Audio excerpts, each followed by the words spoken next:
उत्तर प्रदेश के मुख्यमंत्री योगी आदित्यनाथ अलीगढ़ पहुंचे, जहां उन्होंने एक विशाल जनसभा को संबोधित किया। सीएम योगी ने कहा कि जो काम समाज को बांटने का कार्य मुस्लिम लीग कर रही थी, वही काम आज समाजवादी पार्टी कर रही है। 1947 में देश का विभाजन हुआ, लाखों लोग काटे गए, तब सत्ता में बैठे लोग जन भावनाओं से खिलवाड़ कर रहे थे। इनके मंसूबे सफल नहीं होने देना है। सीएम योगी ने कहा कि याद कीजिए 2017 के उत्तर प्रदेश में दंगा होता था, कर्फ्यू लगता था, बहन बेटियों की इज्जत खतरे में थी, गरीब के हक को ये लोग छीनने का काम करते थे। अब प्रधानमंत्री मोदी के नेतृत्व में नया भारत देख रहे हैं। अब बिना भेदभाव योजनाओं का लाभ हर गांव गरीब किसान को उपलब्ध कराया जा रहा है। देश की सीमाएं सुरक्षित हैं, आतंकवाद समाप्त हुआ है। सीएम योगी ने कहा कि सड़क, एयरपोर्ट से लेकर फिल्म सिटी तक का निर्माण किया जा रहा है। एयरपोर्ट बनने से सबसे अधिक लाभ इसी क्षेत्र को होगा।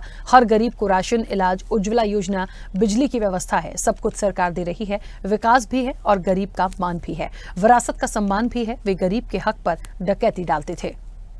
अलीगढ़ भूला नहीं होगा, अलीगढ़ को भूलना भी नहीं चाहिए।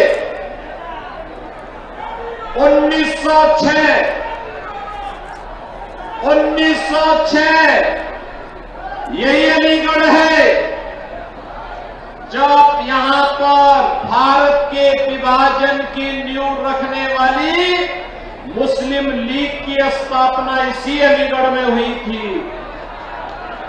अलीगढ़ ने उनकी चलने नहीं दी, लेकिन देश को सांप्रदायिक आधार पर बांटने के उनके मंसूबे सफल हो गए।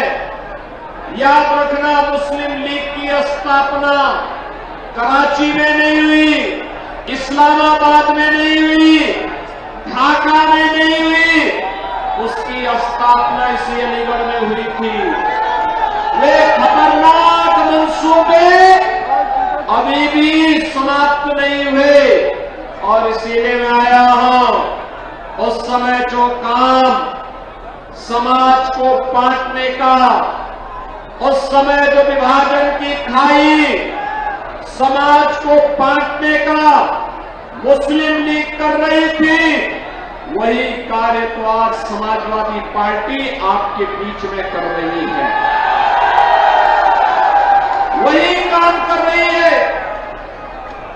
देश का दुर्भाग्यपूर्ण 1947 में विभाजन हुआ, लाखों निर्दोष नागरिक काटे गए, लेकिन सत्ता में ऐश करने वाले अपनी राष्ट्रीय ठाठ बाढ़ के साथ सत्ता को अपनी पपौती बना करके आज भी जन भावनाओं के साथ खिलवाड़ करने में लगे हैं।